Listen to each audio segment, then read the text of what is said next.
I'm back to the unexpected guru, aka Ali Muya.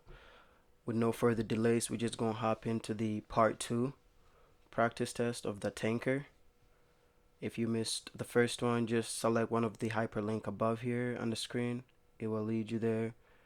And let's get it. The first one here, basically just knocking 80% to carrier passing score. And of course, which pertains to 20 questions, and you are only allowed 4 mistakes. And there's like key terms to really learn about the tanker portion of it that pertains to the different type of tank, and we'll go through that together here. Let's go. So first question would say, how are bulkheads different than baffles? So the keywords are basically bulkheads and baffles, which we know bulkheads have basically different compartments. It could be from 1, 2 to 3. It's like a tank with different compartments that basically allows the flow of the liquid to be reduced. And the different than baffles is basically with baffles, they are similar, basically having bulkheads, which is different compartments with holes that basically allows the flow of the liquid or whatever material is being carried to be reduced, basically, such as surging waves, they call it. So it basically allows to reduce the front and back flow of the liquid. So that's the benefit of it. So the main benefits of going through the bulkheads and baffles are interchangeable terms. No, people can mess up with it, but they're not interchangeable. And then you go with baffles, divide the main tank into smaller tanks. Bulkheads slow the flow of liquid to prevent liquid surge. That is basically the definition of it. But let's go ahead through the questionnaires here. Baffles are bulkheads with holes.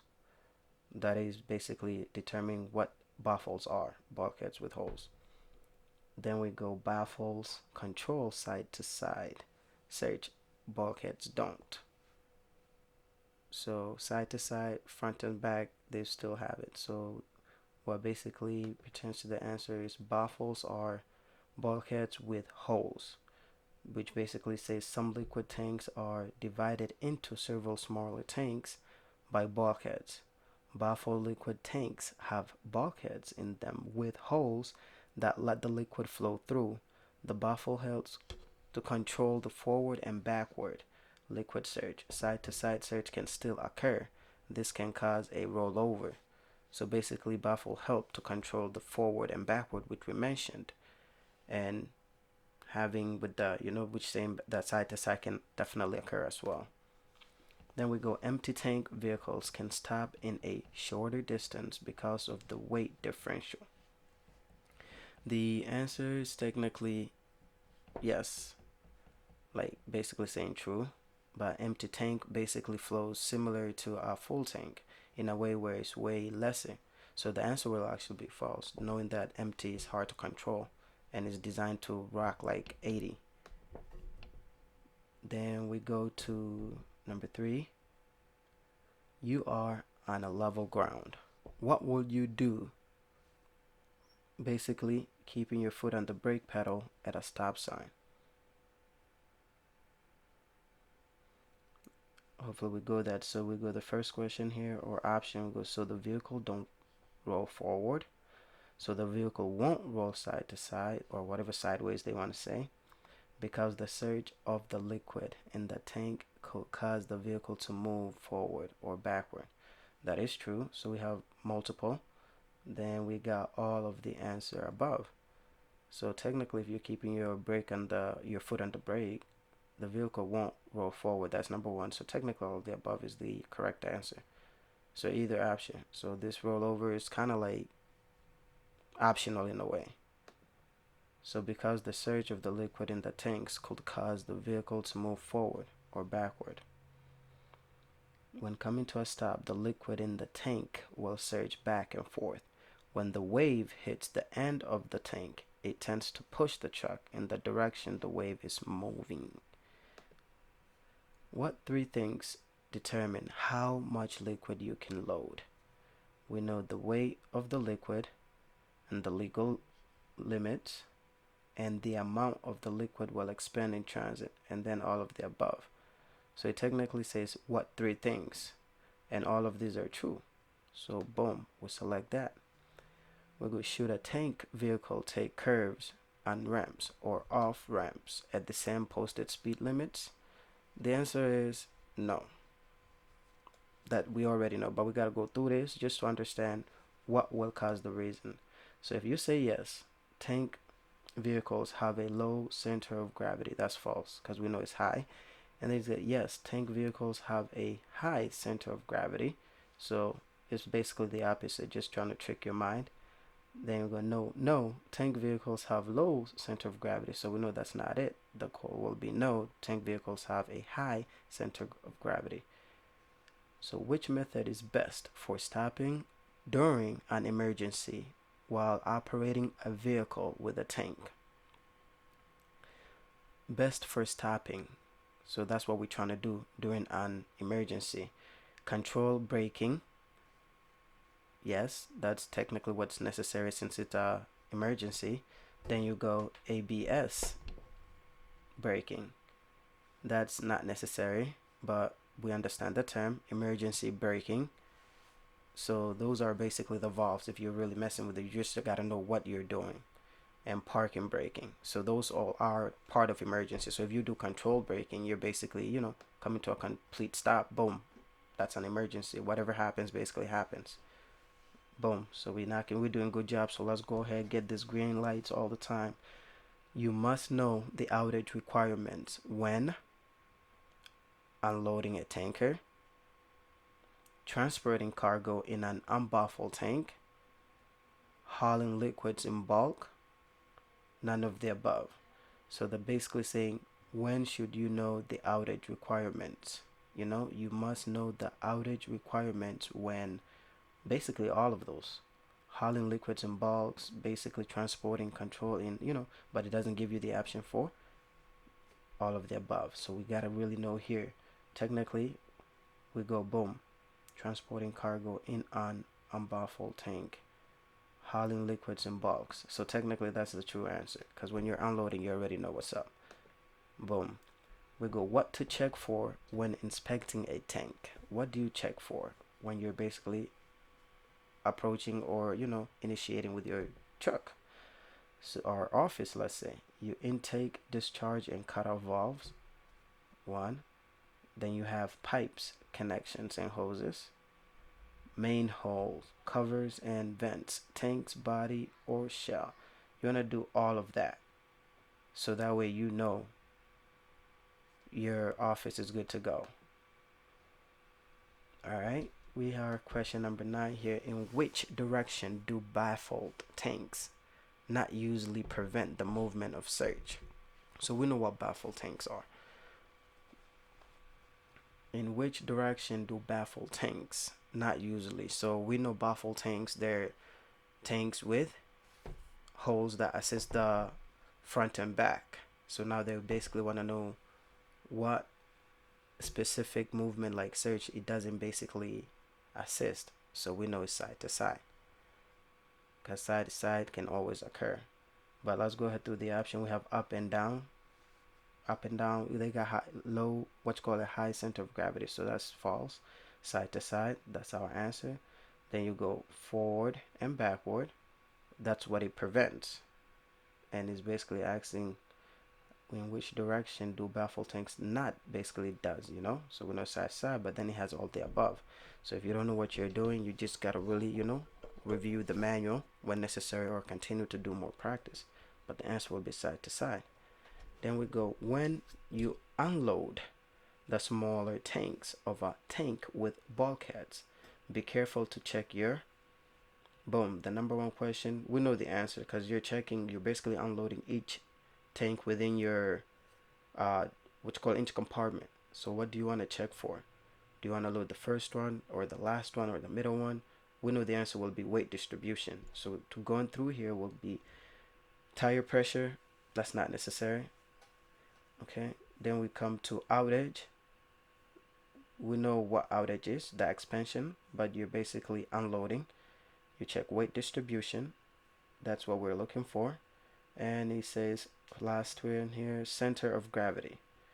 We know all that. Boom. Next, how are smoothbore tankers different to drive than those with baffles? So same thing here, we're discussing about the movement of wave or surge within the tank. Smoothbore tanks require less caution when driving. That's false, because the efficient of the caution required is extreme. Then we have smoothbore tanks require more caution when you driving due to the increased effects from a liquid surge. That's possibility. Let's continue. Smoothbore tanks decrease the effects from a liquid surge. That's false. Tanks with baffles require more caution because of the extra weight from the baffles. So we're discussing smoothbore tanks different to drive than those with baffles. So the answer will be here. Boom. Where did it go? Smoothbore tanks to drive with those with baffles. Smoothbore tanks require more caution when driving due to increased effects of liquid. Yes, correct answer, just like that. Then we go, what is the special purpose equipment that should be checked if available? So what do you normally check for that is really like, special purpose equipment? So let's go through the list here. We have vapor recovery kits. No. We have transportable fire extinguisher. Yes. And of course, red reflective triangles. And finally, fuses. So the special purpose equipment we know within a truck that you want to transport with a tanker is basically a 10 BC fire extinguisher, besides the red reflective triangles and necessary fuses. But if you're a tanker with hazmat or so forth, you don't necessarily need all of those besides the fire extinguisher. So okay, so it goes, if your vehicle has any special purpose equipment, tank, make sure it works. Check vapor recovery kits, grounding and bounding cables, emergency shut-off systems, and the built-in fire extinguisher.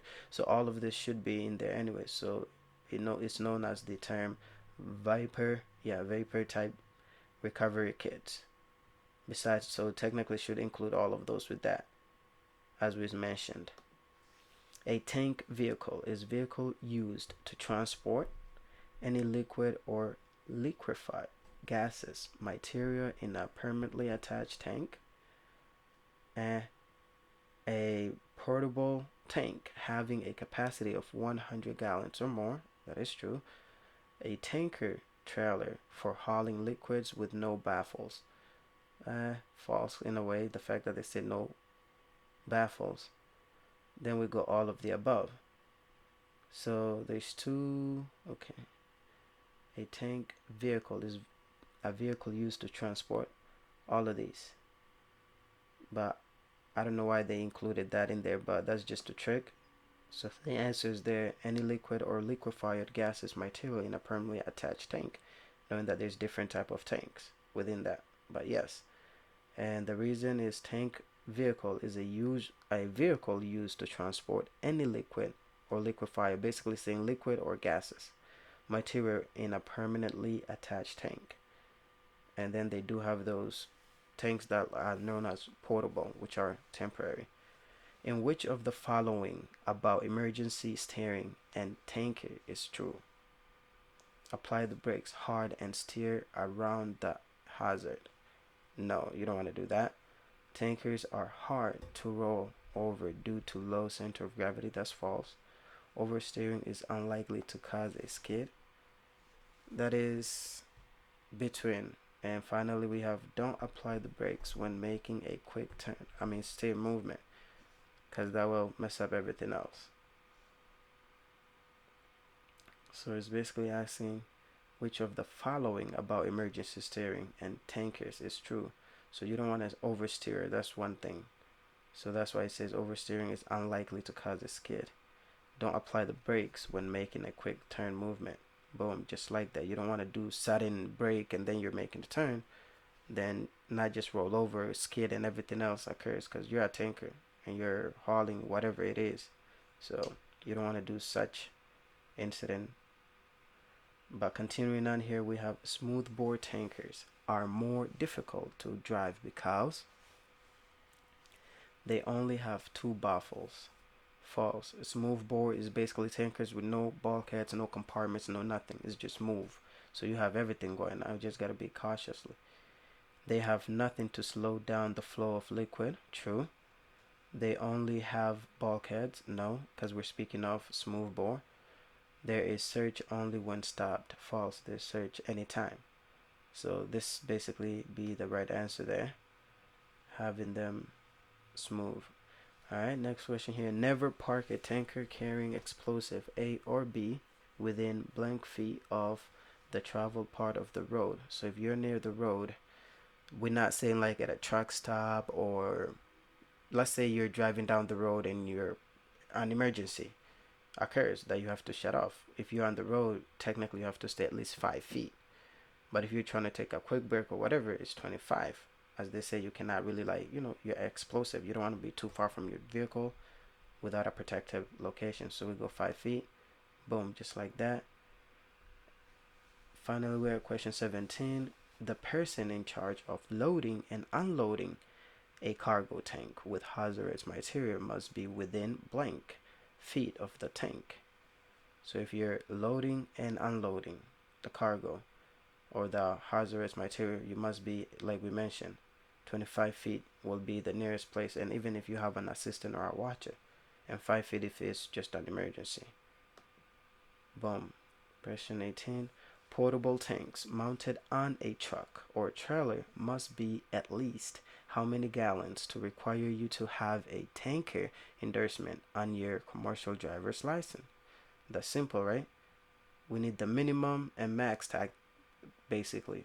And as far as the minimum, it has to be at least 100 or more, 100 gallons or more.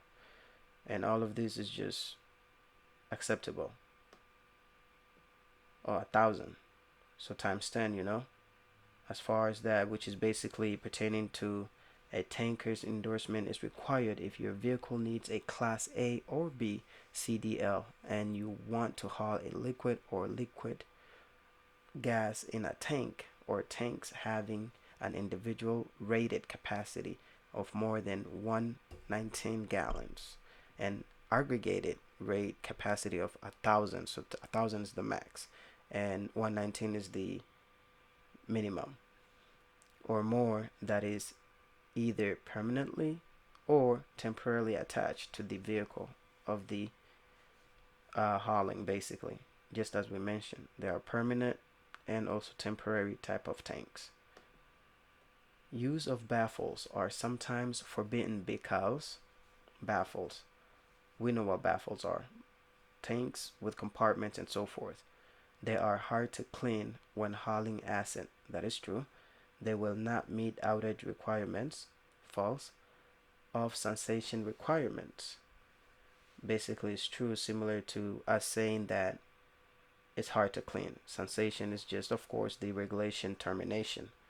Then we have none of the above. That is false, since we already know that there's some answers here.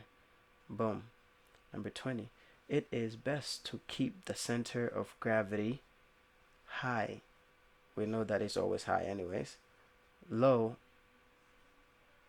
or to the rear of the tank, to the front of the tank.